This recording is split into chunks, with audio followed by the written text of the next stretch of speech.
Olá, se você está chegando hoje, eu tenho o prazer de te apresentar o único devocional que em 40 anos me ajudou a realmente amar a Bíblia, amar o estudo, esse momento de estudo da Bíblia. Eu sempre li, sempre tive a rotina de ler a Bíblia todos os dias, de fazer o meu devocional, mas fazia isso cumprindo um rito, mas isso me incomodava muito. Então, esse ano eu encontrei essa Bíblia nos guardados do meu esposo. Qual a diferença dessa Bíblia? Ela tem uma explicação de cada capítulo.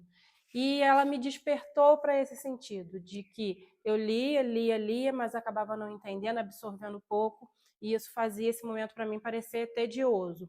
Então, quando eu comecei a ler e a realmente entender o que eu estava lendo, fez toda a diferença. Bom, nós estamos fazendo o estudo do livro de Zacarias. Geralmente eu faço um capítulo só, quando o capítulo é maiorzinho, mas hoje vamos ler o capítulo 10 e o capítulo 11, porque os dois são muito pequenininhos e a mensagem, pelo que eu percebi, é muito complementar. Então, eu faço a leitura do capítulo, faço a leitura da explicação que essa Bíblia traz e também eu pego e anoto na minha agendinha aqui tudo que eu entendi com as minhas próprias palavras e leio para vocês também, assim como um resumo total de todo o nosso conhecimento do dia. Tem sido muito enriquecedor para mim, então te aconselho muito a me acompanhar, não só nessa leitura de hoje, mas em todo esse devocional, tomar esse devocional para a sua vida. Pega também sua Bíblia e vem comigo estudar. Vamos lá a leitura então? Deus abençoará Judá e Israel. Pediu o Senhor chuva no tempo das chuvas serôdias, ou seja, das chuvas, pedir chuva no tempo da chuva. Ao Senhor, que faz as nuvens de chuva, dá aos homens aguaceiro e cada um erva do campo. Porque os ídolos do lar falam coisas vãs e os adivinhos veem mentiras, contam sonhos enganadores e oferecem consolações vazias. Por isso anda o povo como ovelhas, aflitos, porque não há pastor. Contra os pastores se acendeu a minha ira, e castigarei os bodes guias. Mas o Senhor dos exércitos tomará o seu cuidado, o rebanho, a casa de Judá, e fará desta o seu cavalo de glória na batalha. De Judá sairá a pedra angular, dele a estaca da tenda, dele o arco de guerra, dele sairão todos os chefes juntos, e serão como valentes que na batalha pisam aos pés os seus inimigos na lama das ruas. Pelejarão porque o Senhor está com eles e envergonharão os que andam montados em cavalos. Fortalecerei a casa de Judá e salvarei a casa de José, e fá-los-ei voltar, porque me compadeço deles, e serão como se eu não os tivesse rejeitado. Porque eu sou o Senhor, seu Deus, e os ouvirei. Os de Efraim serão como um valente, e o seu coração se alegrará como pelo vinho. Seus filhos o verão e se alegrarão. O seu coração se regozijará no Senhor. Eu lhes assobiarei e os ajuntarei, porque os tenho remido. Multiplicar-se-ão como antes se tinham multiplicado. E ainda os espalhei, porque entre os povos eles se lembram de mim em lugares remotos. Virão com seus filhos e voltarão. Porque eu os farei voltar da terra do Egito e os congregarei da Assíria. Trá-los-ei à terra de Gileade e do Líbano, e não se achará lugar para eles. Passarão o mar de angústia, as ondas do mar serão feridas, e todas as profundezas do Nilo se secarão. Então será derribada a soberba da Assíria, e o cetro do Egito se retirará. E os fortalecerei no Senhor, e andarão no seu nome, diz o Senhor. Esse foi o capítulo 10. Então a gente vai agora à explicação da Bíblia deste capítulo. Ela diz que no capítulo 10, do versículo 1 ao versículo 3, ela dá o título de santidade e diz que Deus nesse trecho, por favor, a Israel dá direções a ele. Onde você consegue orientação quando sua vida parece não estar caminhando na direção certa? Nesse texto, o ato de buscar a direção de Deus é contrastado com o ato de buscar a direção dos ídolos e dos adivinhos. Os ídolos são satirizados nas Escrituras como criações humanas sem poder. Cristãos confusos podem desviar-se para as orientações de adivinhos, horóscopos ou espíritos da nova era, práticas proibidas por Deus, em vez de buscar as orientações de Deus, a qual está diante dos seus olhos. Deus promete também que o seu Espírito nos guiará, e o conselho encorajador de pessoas piedosas fazem parte também. Hebreus 10, 24 e 25.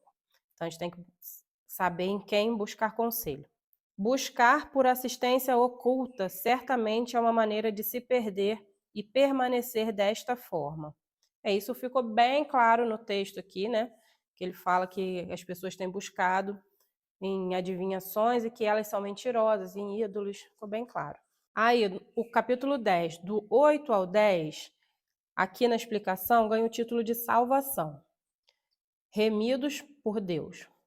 O que quer dizer ser remido? Em nosso texto, Deus diz que ele chamará o seu povo das nações e os fará prosperar, tendo redimido-os ou pago o preço exigido para tratá-los para tirá-los da escravidão.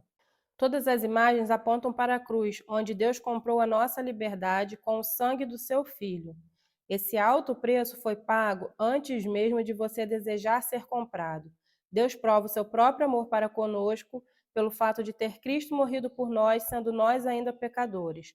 Louve a Deus por tê-lo comprado com o sangue de Jesus e transformá-lo de escravo pecador a um filho de Deus. Essa então foi a explicação da Bíblia, mas tem um versículo aqui que me chamou muito a atenção, que é o versículo 6, que a Bíblia não cita, até vou marcar ele aqui, que diz assim: Fortalecerei a casa de Judá e salvarei a casa de José, e fá-los-ei voltar, porque me compadeço deles, e serão como se eu não os tivera rejeitado, porque eu sou o Senhor seu Deus, e os ouvirei. Então, em todo esse capítulo, ele vem falar da graça de Deus em nos resgatar, em nos restaurar ao estado original. Foi o que me chamou a atenção nesse versículo. Então, esse versículo 10, ele se divide na santidade de Deus e que nós devemos buscar orientação em Deus e na salvação que Deus oferece àquele povo, se eles forem buscar essa salvação na pessoa certa, que é o próprio Deus, ele está disposto a oferecer essa salvação. Eu olhando agora, eu deveria ter lido 10 até o versículo 3 do 11, porque faz parte da mesma perícope, do mesmo trechinho, né? Tem o mesmo título, ainda está dentro do mesmo título. Então, eu vou ler aqui um pouquinho antes. Eu vou ler do 8, do 10 em diante, para encerrar essa perícope, que é essa parte que a Bíblia destacou como sendo salvação. Eu lhes assobiarei e os ajuntarei, porque os tenho remido. Multiplicar-se-ão como antes se tinham multiplicado, ainda que os espalhei por entre os povos. Eles se lembram de mim em lugares remotos. Viverão com seus filhos e voltarão, porque eu os farei voltar da terra do Egito e os congregarei da Assíria. Trá-los-ei à terra de Gileade e do Líbano, e não se achará lugar para eles. Passarão o mar de angústia, as ondas do mar serão feridas, e as profundezas do Nilo se secarão. Então será derribada a soberba da Assíria, e o centro do Egito se retirará. Eu os fortalecerei no Senhor, e andarão no seu nome, diz o Senhor. Abre o Líbano as tuas portas, para que o fogo consuma os teus cedros. Geme, ó cipreste, porque os cedros caíram, porque as mais excelentes árvores são destruídas. Gemei, ó carvalhos de Bazã, porque o denso bosque foi derribado. Eis os uivos dos pastores, porque a sua glória é destruída. Eis o bramido dos filhos dos leões, porque foi destruída a soberba do Jordão. Então, aqui se encerra essa perícope que fala da salvação do povo. E eu já entrei no 11. Então, agora eu vou ler a partir do versículo 4 do capítulo 11. Assim diz o Senhor meu Deus: apacenta as ovelhas destinadas para a matança. Aqueles que as compraram matam-nas e não são punidos. Os que as vendem dizem: louvado seja o Senhor, porque me tornei rico, e os seus pastores não se compadecem delas. Certamente já não terei piedade dos moradores desta terra, diz o Senhor. Eis, porém, que entregarei os homens, cada um nas mãos do seu próximo e nas mãos do seu rei. Eles ferirão a terra, e eu não os livrarei das mãos deles. Apacentai, pois, as ovelhas destinadas para a matança, as pobres ovelhas do rebanho. Tomei para mim 2 varas, a uma chamei graça e a outra união, e apacentei as ovelhas. Dei cabo dos 3 pastores num mês. Então perdi a paciência com as ovelhas, e também elas estavam cansadas de mim. Então disse eu: não apacentarei. O que quer morrer, morra. O que quer ser destruído, seja. E os que restarem, coma cada um a carne do seu próximo. Tomei a vara chamada graça e a quebrei, para anular a minha aliança que eu fizera com todos os povos. Foi, pois, anulada naquele dia, e os pobres do rebanho que fizeram caso de mim reconheceram que isto era a palavra do Senhor. Eu lhes disse: se vos parece bem, dai-me o meu salário, e se não, deixai-o. Pesaram, pois, por meu salário 30 moedas de prata. Então o Senhor me disse: arroja isso ao oleiro, esse magnífico preço em que fui avaliado por eles. Tomei as 30 moedas de prata e as arrojei ao oleiro, na casa do Senhor. Então quebrei a segunda vara, chamada União, para romper a irmandade entre Judá e Israel. O Senhor me disse: toma ainda os petrechos de um pastor insensato, porque eis que suscitarei um pastor na terra, o qual não cuidará das que estão perecendo, não buscará a desgarrada, não curará a que foi ferida, nem apacentará a sã, mas comerá a carne das gordas e lhes arrancará até as unhas. Ai do pastor inútil que abandona o rebanho, a espada lhe cairá sobre o pescoço e sobre o olho direito. O braço completamente se lhe secará, e o olho direito de todo se escurecerá. Leitura do capítulo 11 feita. A gente vê que ele comparou 2 pastores, né? Um bom pastor e o insensato. Vamos ver qual a explicação da Bíblia. 11, do 1 ao 3. 3 imagens foram utilizadas para ilustrar o juízo que estava por vir. As maiores árvores em todas as nações foram destruídas. Os pastores lamentavam o seu estado vil, e os filhos dos leões bramiam pela destruição do seu habitat. Os pastores provavelmente eram os líderes orgulhosos das nações. É quando ele fala aqui que são feridas as profundezas do Nilo se secarão, então será derribada a soberba da Assíria e o cetro do Egito, as 2 nações que ele cita aqui. Ou os líderes de Israel, os quais foram mencionados nos versículos subsequentes. Então, essas grandes árvores citadas aqui no 11, do 1 ao 3, ou elas podem, com certeza, elas simbolizam grandes líderes, ou podem ser o das nações, citados no capítulo 10, quando fala da Assíria e do Egito, como também pode ser dos próprios líderes de Israel, que são citados como o bom e o mau pastor mais à frente. Então, o capítulo 11, do 4 a 17, uma lição prática para as pessoas. Demonstrações públicas, como pequenas produções, eram um dos meios utilizados por Deus para comunicar-se por intermédio dos profetas. Então, como se eles fizessem uma encenação, né, um teatro, ele estava encenando um pastor, a princípio um bom pastor, tentando cuidar das ovelhas. Aí o 10, vamos ver se ele vai explicar isso aqui.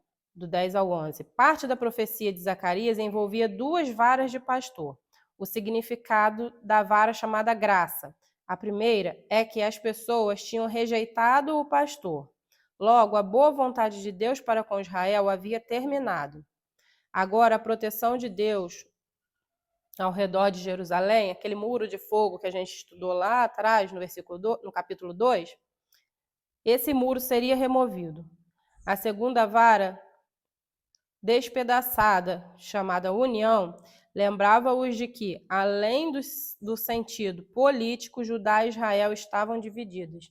Como próprio povo de Deus, eles estavam divididos entre si. Então, essa parte do bom pastor, Deus se apresentou como um bom pastor, fazendo o trabalho de um pastor que cuida das ovelhas, mas aqui o povo havia rejeitado o cuidado dele. E por isso, esse muro que ele ofereceu seria retirado deles. Aí a explicação dessa Bíblia agora pula para o versículo 17, a condenação certa. Os atos de juízo de Deus ao longo da história deixam uma coisa clara: Deus não se opõe em punir o culpado. Na história antiga, Deus ameaçou Israel e então Judá, em Jeremias 21, 3-7, com juízo. Os líderes de Israel determinaram o assassinato do seu próprio Messias, Atos 3, 14, 15, e continuaram a perseguir os apóstolos e a igreja primitiva, Atos 9, 1, 1 Tessalonicenses 2, 14 e 16. Em resposta, foi verdadeiro para com sua palavra. Ele trouxe uma terrível devastação dos romanos e o segundo templo foi demolido em 70 depois de Cristo. No futuro, Deus estabeleceu um dia em que há de julgar o mundo, Atos 17, 31. E nesse dia ele trará à plena luz as coisas ocultas das trevas. 1 Coríntios 4, 5. Tem várias referências nesse trecho. Deus cumprirá a sua promessa de julgar o pecado. Ele já provou isso. Prepare-se hoje para esse encontro certo. Faça o seu melhor a fim de preparar aqueles ao seu redor para esse dia. Deus é santo e não pode conviver com o pecado.